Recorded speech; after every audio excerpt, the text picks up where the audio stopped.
please remember to leave a like, a comment, share the video about, and if you haven't already, subscribe. Thank you.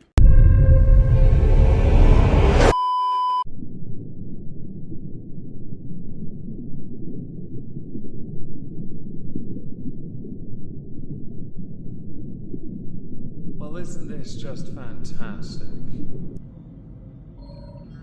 Hello everyone, welcome back to another video. Today we're going to do a response video. We're going to do a response video to a user whose content I have seen shared multiple times to the Twitter, the X. However, the content that is typically shared to the Twitter or the X is not from video format but live stream. The person we're going to be covering is a TikToker. They have multiple accounts, one of which is pretty much just content of them continually referencing the fact that they have been banned and therefore they have to stream on an alternative account for the time being until they can go back to their main account. I find this quite amusing because this is one of those weird little things on TikTok, on social media as a whole, when you can't just patiently wait and get back into it. But especially on a place like TikTok, you can't, even if you're a massive creator, afford to lose time. The nature of the platform is an ebb and flow of instantaneous. On YouTube, you can, if you build the right community, get away with it. On TikTok, not so much. If you're banned, you are,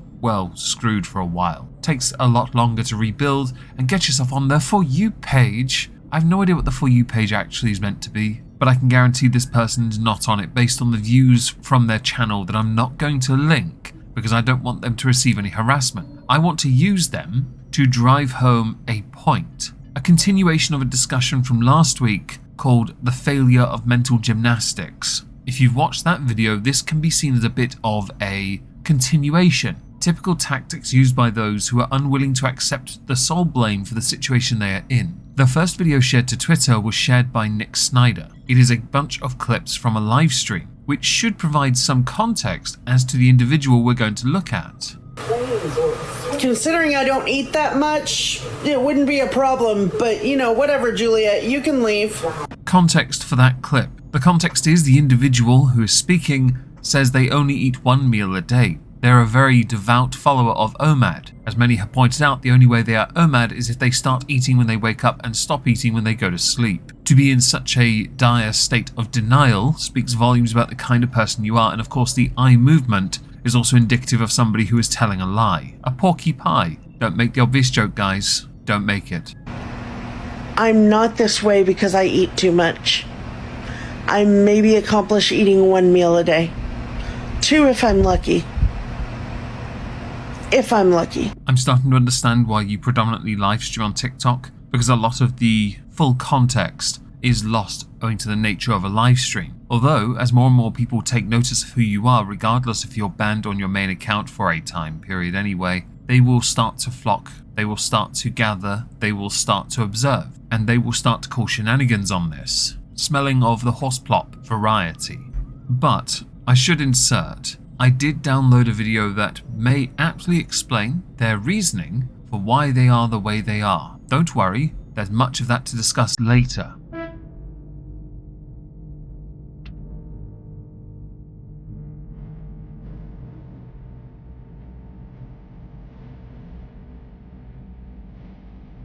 The rest of the video, tweeted out by Nick Snyder, pretty much just follows that music in the background and clips of the user you are seeing eating quite a bit of food, cooking, and basically showing that they are talking out of their rooty tooty booty. This kind of content is a weak tea version of the mukbangers of old, as in Amber and Chantal of course, who used to do this in a similar way before Foodie Beauty lost her marbles and Amber decided she was above that shit, which she's not. This individual, called Willow, makes a lot of content contradicting themselves, making videos to uplift, but also videos that highlight some of their failings. And those failings are reasons for why essentially they can't do things, which is where we're going to go next, because this is all a part of denial. I'm going to try and do this in 3 minutes.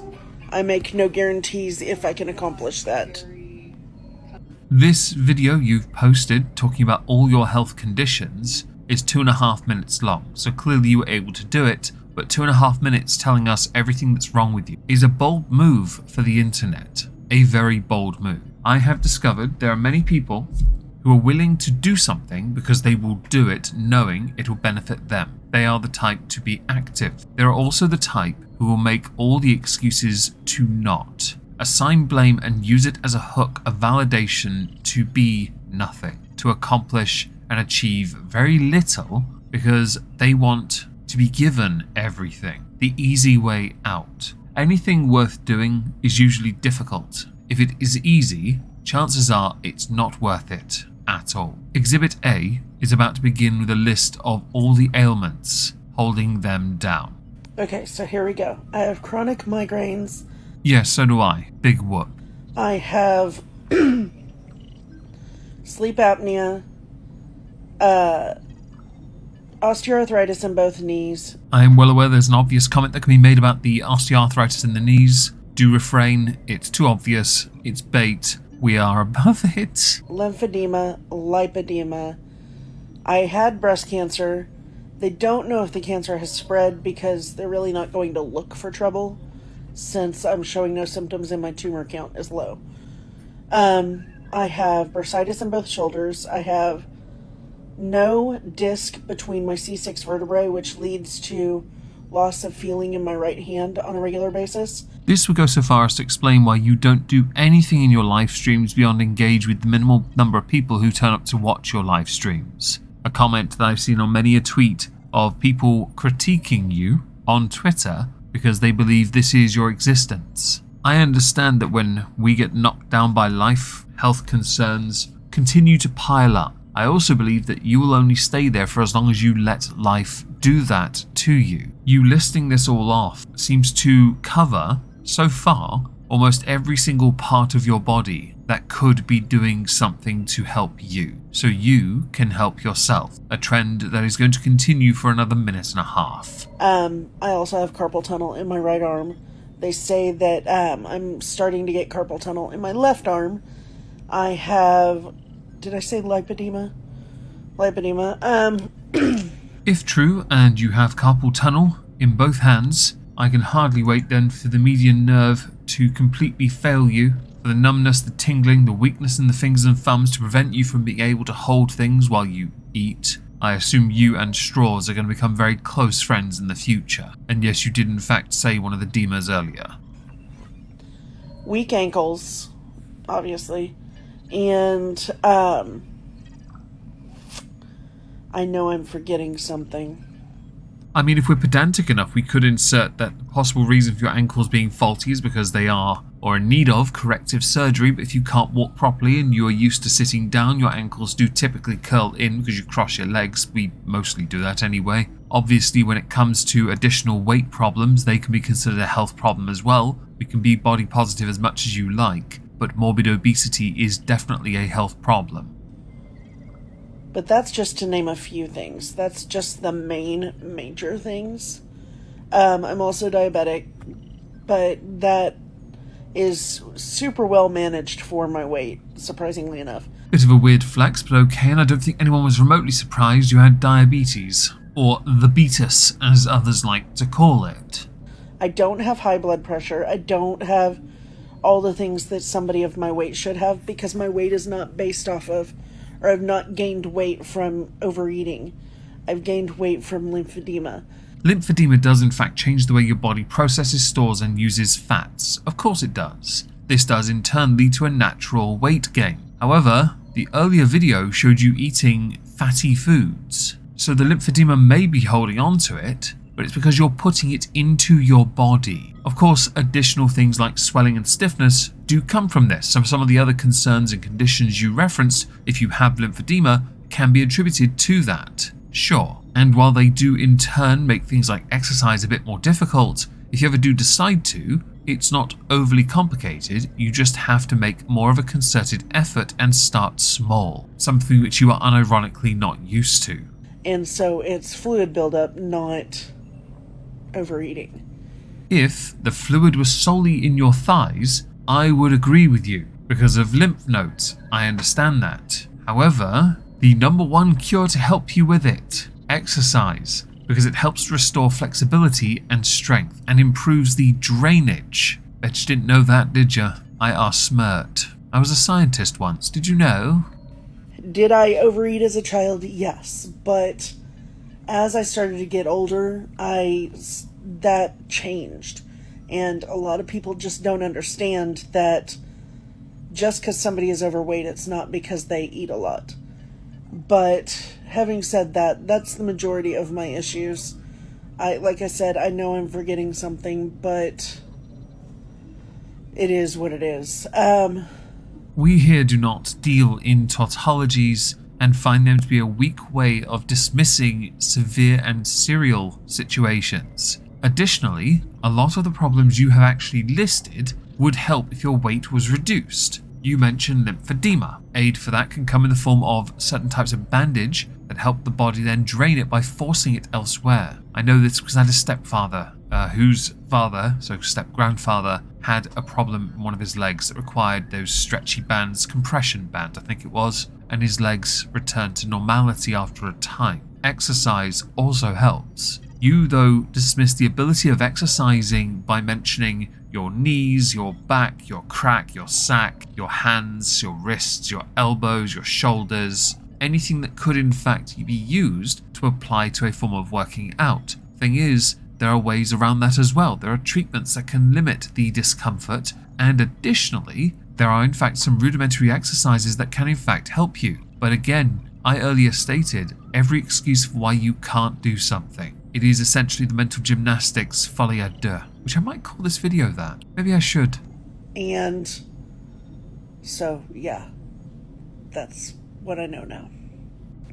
I hope that answers your question. If you have any more questions, feel free to ask. As long as you ask politely, I'm all for answering any questions you pose. It just has to be asked politely. Certain mannerisms you have in your content of looking away all the time when you're giving an answer that could be considered a straight answer does not help in telling what can be considered the truth. Because of that, I struggle to empathize with anything you say without interpreting it as someone giving an excuse. Again, I'll play the clip on the screen as I'm talking. This video here of you eating all this junk food while you talk to your live stream chat doesn't help you. Now, there's one last video I want to show, and it's the inability to understand a hypocrite when they see one. It's all well and good you duetting with somebody else, crapping on people, who in turn crap on people, but it's funny when you think about it, considering how vitriolic you have been in your live chats, or the excuses you make. You are essentially the very thing you have duetted, just through a marginally different lens, with less aggression, but just as much cope. So I just read the study that said basically the toxic male behavior toward women in gaming was much more prevalent among lower performing players. But watching this, it just makes so much sense. And it's not just video gaming. The people who are the most toxic are the most insecure. There is a lot more to that clip than I've played, and I've intentionally just trimmed out the bit you need to hear. The user Willow duetted this on their page. I found it fascinating because whenever Willow streams, Willow responds pretty much exclusively to the negativity, which in turn means you are insecure. But apparently you lack the introspection to realize that. But then we know you're insecure. It is why when someone questions you or asks polite, of course, all your concerns health-wise, you feel the need to share with the class all of it. Now, there's a reason many do that on social media. It's because they believe it then makes them a form of expert in these relevant fields. They're not. They're about as useful as using WebMD to source from Wikipedia, who in turn have sourced it from a McDonald's receipt, written by somebody who didn't finish preschool, who in turn is a product of fourth-generation direct incest, of brother-sister, brother-sister, brother-sister, brother-sister. I hope I've made my point. I am going to make it a point on Omegon 2 to perhaps revisit this individual there, because I don't want to bully anyone. I just want to highlight what I believe to be a discrepancy, or a number of discrepancies, in one person's content, and in turn, how this kind of content is a way of many trying to normalize using a platform less to build a community or echo chamber, but more to create a live diary of their life. Additionally, this video is out today because I didn't have a chance to look at the Elisa Jordana livestream, which I need to download ASAP before it's deleted. But if it isn't deleted by the time I get to it, expect a video on that tomorrow.